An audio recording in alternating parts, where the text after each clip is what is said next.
What's up, fruitcakes?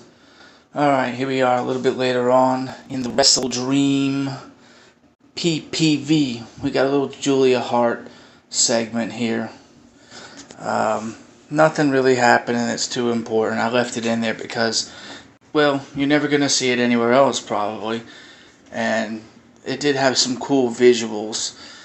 I guess it was meant to be some kind of character development for her, but it really wasn't much of anything. Her playing with some masks like she's in theater class or something. You know, she's getting a little Bride of Frankenstein entrance with Frankenstein, little Frankie, behind her.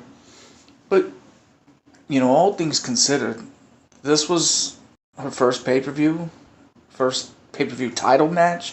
I mean, biggest match of her career. They've been giving her a huge winning streak to this point to build her up. So, and the fans seem to be into it. A lot of cameras are out. They're into her entrance and all that stuff. So the crowd was extra spooky tonight. It is or was getting close to Halloween. I don't know if that had anything to do with it or not. I thought the background graphics are cool. The white, black, and red have always been good. Any of you guys who are like that right there looks cool as hell. Any of you guys fans of the TV show Lost, which in my opinion is the greatest show of all time, there's a lot of symbolism between white, black, and red, and yin and yang, and dharma, and they really get into a lot of things about like hieroglyphics and, you know, I'm not going to get into like the relationship here, but I just wonder how much of that is playing into her supernatural elements, because there's a lot of that in that show too. I really would love to pick her brain and see just if it's luck or if we're just going with the basic red, white, and black motif. So either way, white is good, black is bad, and red is death. I don't know if you guys know that or not. And House of Black is really not supposed to be good or bad. They kind of just judge people, I think, on the scales, and then they deal out damage, which is death, if they judge you to not be within their morals. I would like to see more of maybe them acting that way, but I don't even know if they know what the hell they don't seem to have a mission, right? Maybe Malachi, when he first started, his promos were going that way, but Julia's now kind of taken over the figurehead spot, and I don't know, they seem to have lost their way, just like Dark Order did whenever Brody Lee died. But it's wasted potential. Either way, if they went with something like that, I think they had some potential, and you know, they need a mission statement, right? Who are we? What do we do? And then go out there every week and drive it home. Julia here got, you know, this ends up being her best match. Little Hurricane Rana, super kick. She tries to go for Heartless. It's turned around. It's kind of a little bit of a delayed vertical, but she goes into vertical.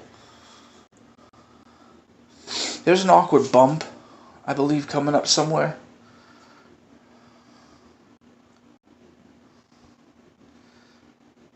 When you watch it in fast forward, second time, it's a little different.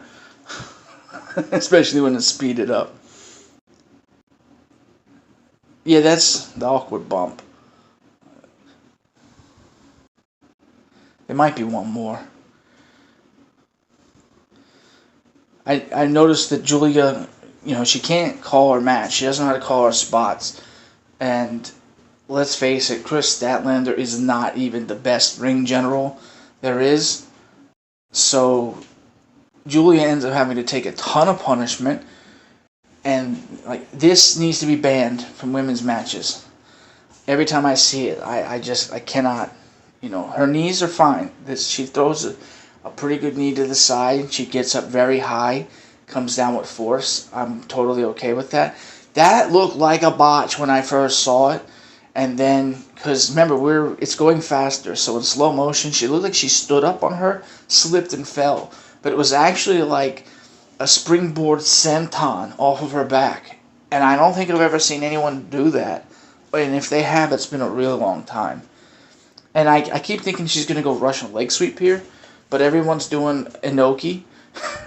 Wants to go for the, octopus stretch, the abdominal stretch. So we get a basic counter there into the hip toss. But Julia takes a lot of damage, like these undead supernatural characters do, and then she comes back, hits 3 moves, and ends up, winning a match. So,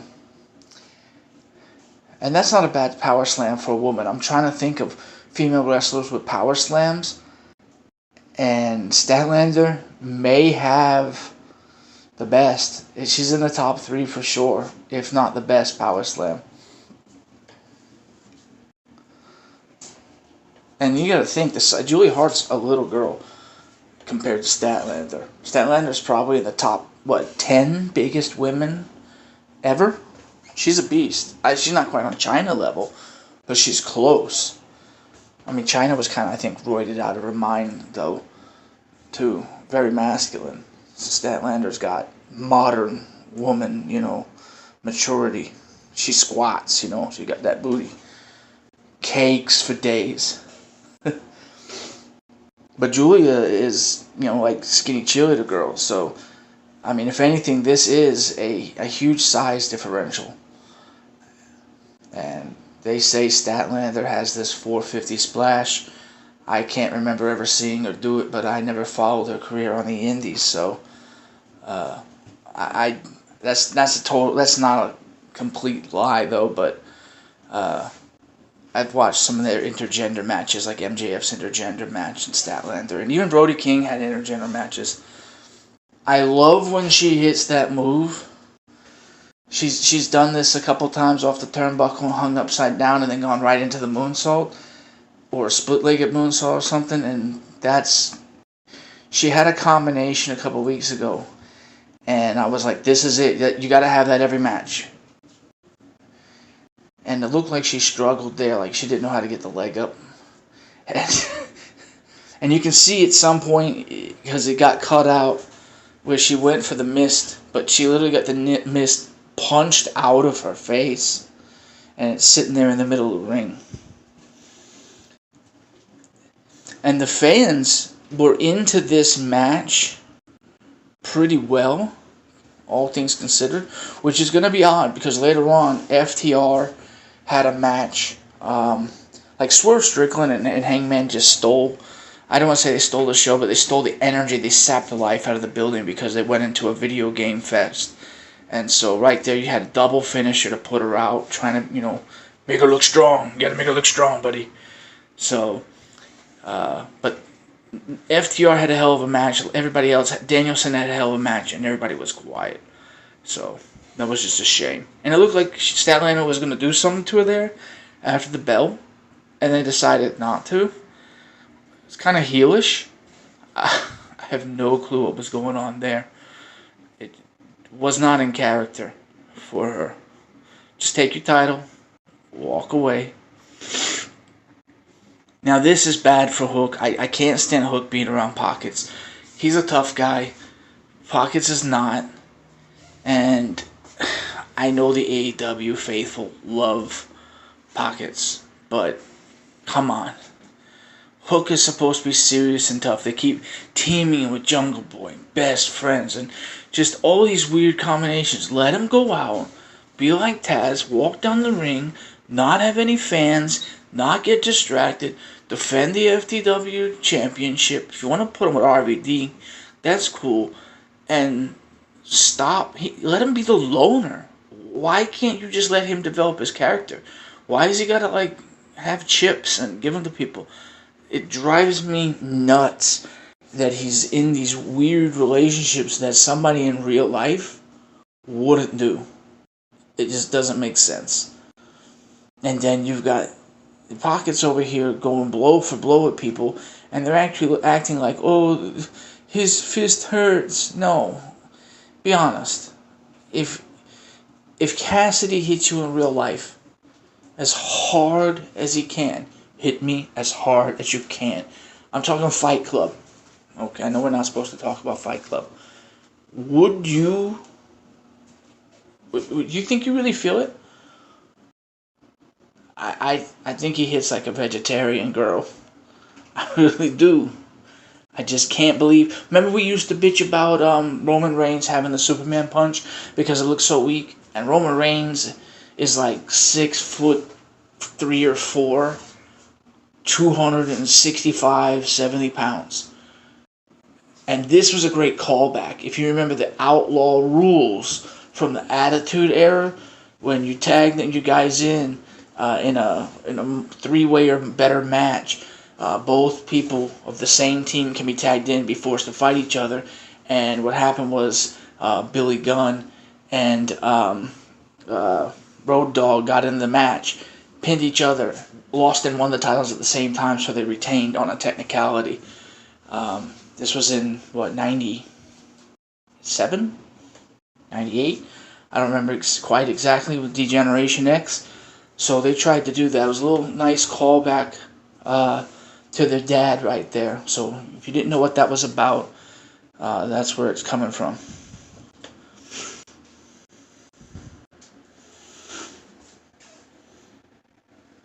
And these two here, I just want to see him wreck.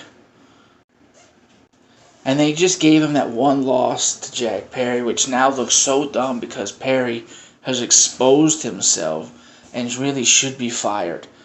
So this is what happens when you have to be careful who you lose to, and who you push, because I'm not gonna lie, I don't like Perry, but his heel run was actually going pretty good. But when you have that bad of an attitude in the business, I don't care. I don't need you because you're not a team player. There's so many people in AEW that could use a good push. Jay Lethal. Jay Lethal. Sorry.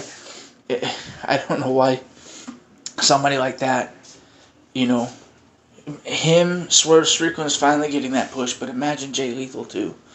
Wow. But, no, we have to watch Jungle Boy. Here I was afraid they were going to go like 1-on-2, 2-on-2, 3-on-2, like that crazy spot they did a couple weeks back. But I'm so glad they didn't. I guess a little bit of ad break got caught in there. Oh well, we didn't cut it out.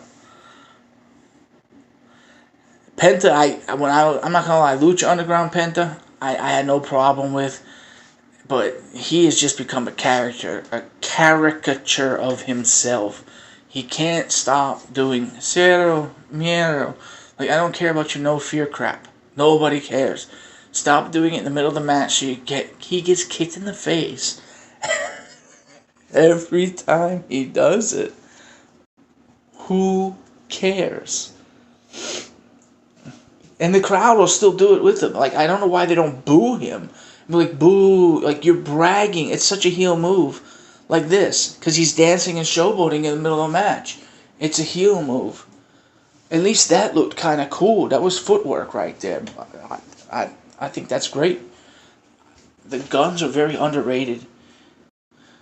At least they got tag straps. Penta got a trio strap. So, guns are getting a little bit more love. But they have Billy on their side. So, a little bit of politicking going around. You see the audience is clapping in the headlock, letting the babyface come up so they're getting behind the hook. This is something Brian Alvarez would complain about. It's a wrist hold. Don't do it. No, this is what's called wrestling, and this is how you do it correctly. At least that time, they weren't looking at him. You know how many times the bad guy or the heel runs over there and just hits the baby face, and they stare at him running across the ring the whole time? That time, at least, he was not looking at him. It looked like he was genuinely cheering and just, a little bit distracted. That's not a bad move. Penta has a couple good moves in his moveset. He's just, if he would stop posing for 3. See, even right there, he's like, I'm going to pose. Oh, wait. I forgot I have spots.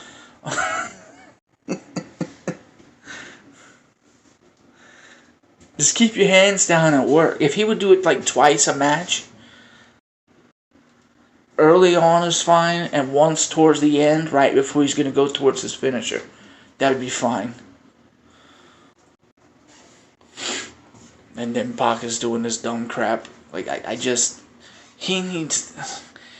I'm not gonna lie, like, I know I talk crap about Pockets, but he's got talent. He can do moves. If he would, A, change his gimmick, B, get serious, C, put on a little bit of muscular weight, and D, stop doing them tornado DDTs in succession, because he looks almost as bad as Tony Storm doing those flat bottom DDTs.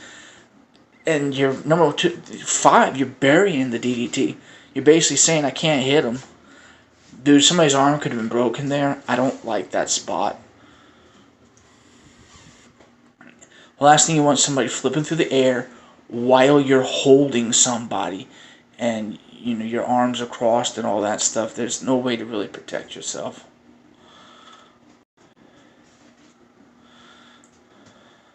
I thought this was going to be a gory bomb. I think it ends up being... No, it's right. I was thinking gory, and they didn't. They just went to a neck breaker.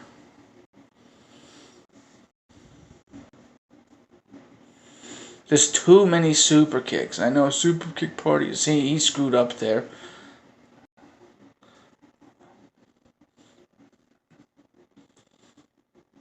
Like, yay.